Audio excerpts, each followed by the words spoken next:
The Forked Tongue by Andy Hall and Chris Gambold. Narrated by Chimichanga.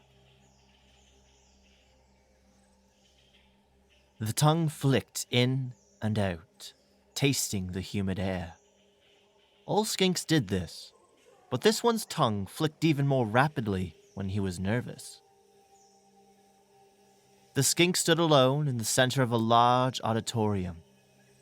The astromancers looked down upon him from their elevated positions.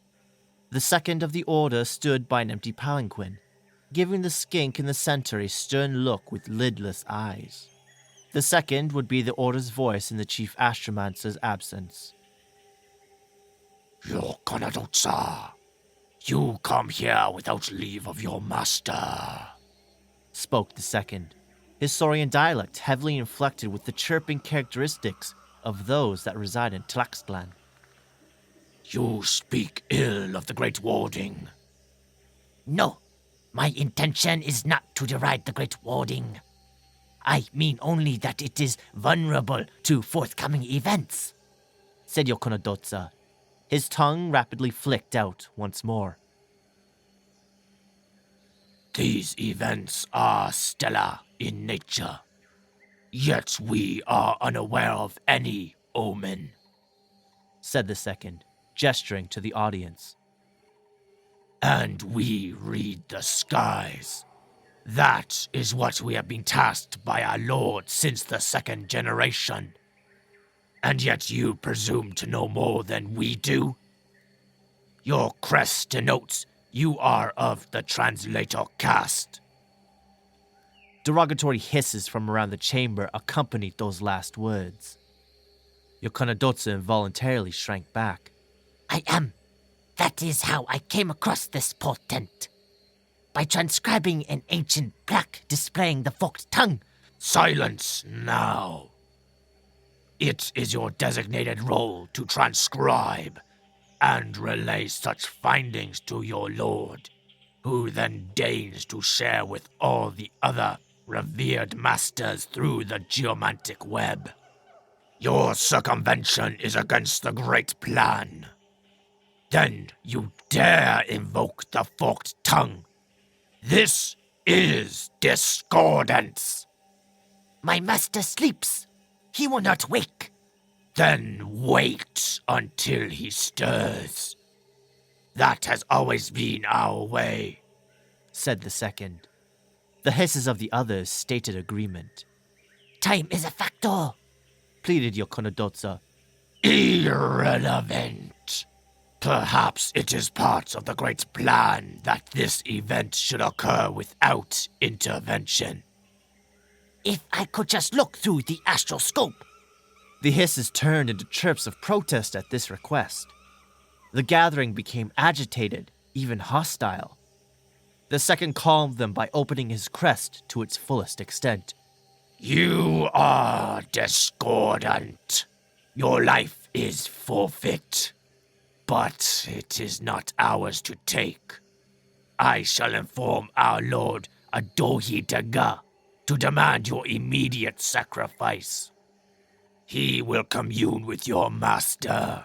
I have no doubt that both revered mage priests will agree with the sanction. Yokonodotsa's tongue flicked out. I will, of course, abide any demands from my lord. But he sleeps. As you advise, I await his order when he awakes. Until then, I shall continue with my duties. The astromancers hissed in impotent agitation, for Yokonodotsa's logic was sound. The skink scuttled from the Temple of the Eclipse. If the astromancers would not aid him, he was keen to be away. He would check in on his master, try and rouse him from his trance-like slumber again. If, as he expected, his master remained dormant, the skink was unsure what his next move should be. He knew he had to share his findings with someone of import. He made his way along the plaza of the constellations, and then down a smaller avenue towards his master's temple within the dome of Huanchi. The skink braves dropped from a ledge above, landing nimbly onto the stoneway. All were wearing war feathers and armed with blades of curved bronze. Discordance. Hissed one. We bring clarity to the great plan. It chirped in Gutter Saurian. Yokonodotsa backed away.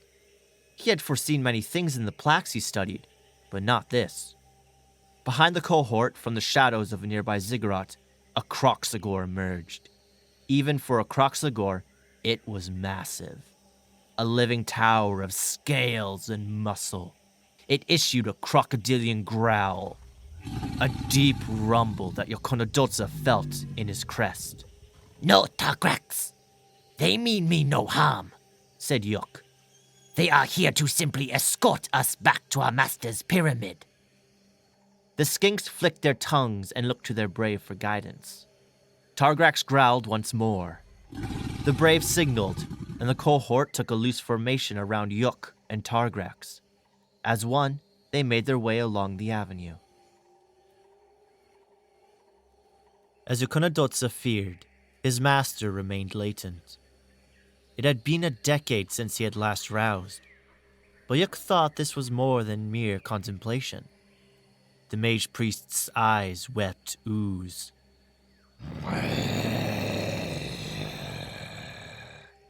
Rumbled Targrax. No, our revered lord remains silent. What do you mean trapped? He is free to leave the temple as soon as he awakes.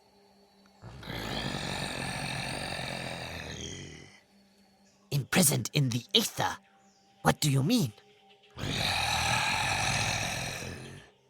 I know. We must leave him and seek aid elsewhere. There is one who may listen without an entreaty from our lord. The astromancers made the connection for me.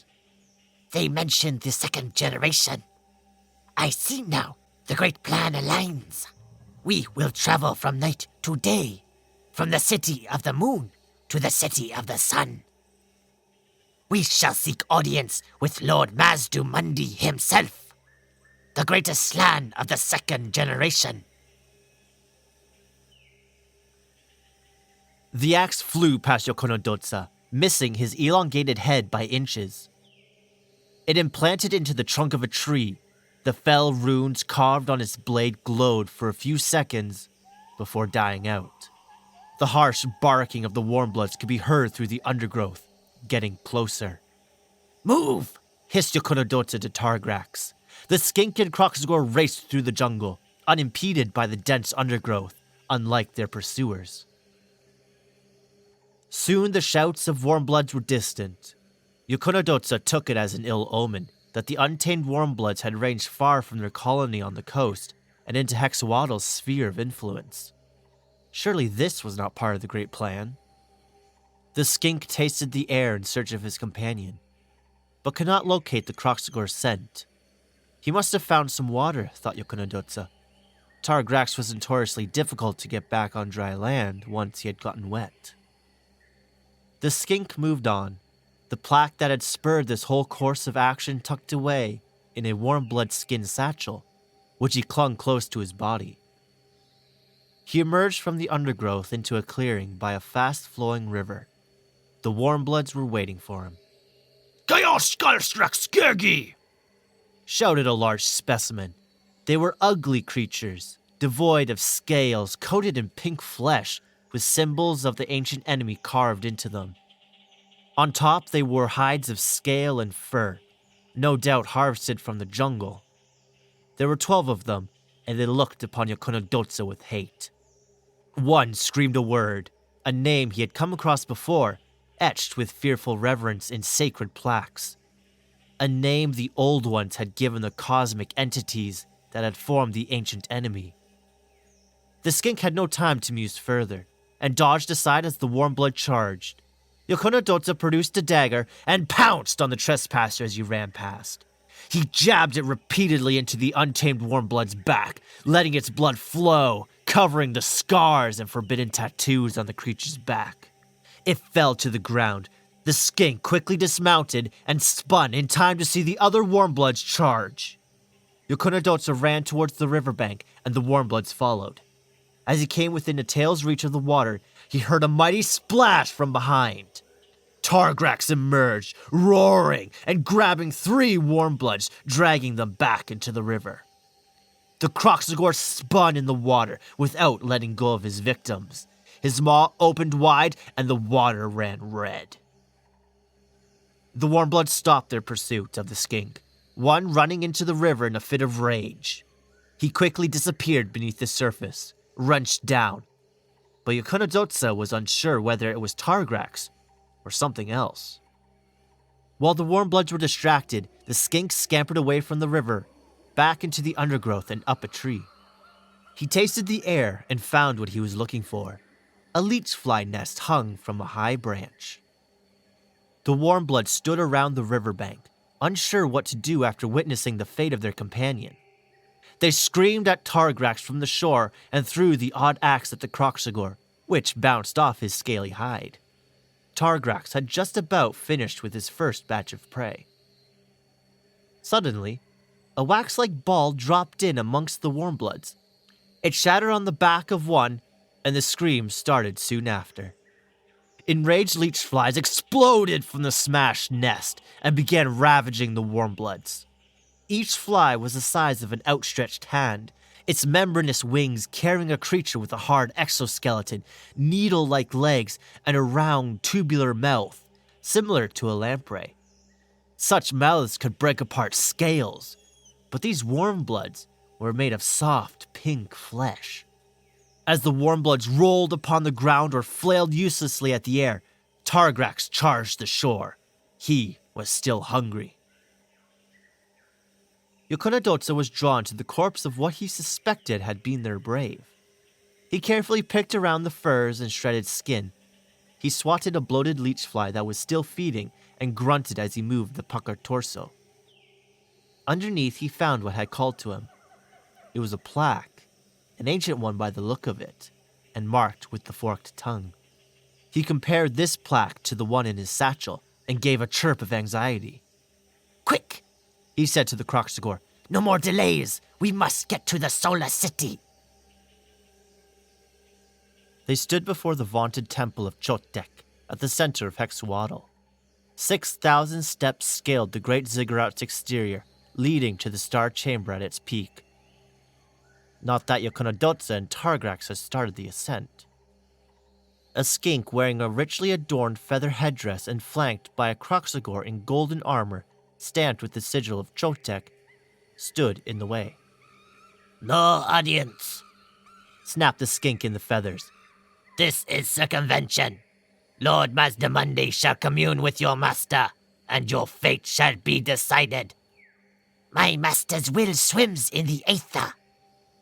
Then you must wait until he returns to his mortal shell. But I have read plaques that foretell a disturbance to the great warding, one of which was taken from Warmblood raiders. Silence! The Skink suddenly became stock still. His eyes took on a different aspect, and his tail went rigid. He spoke again, but this time the voice was not his. You will ascend and attend me at once.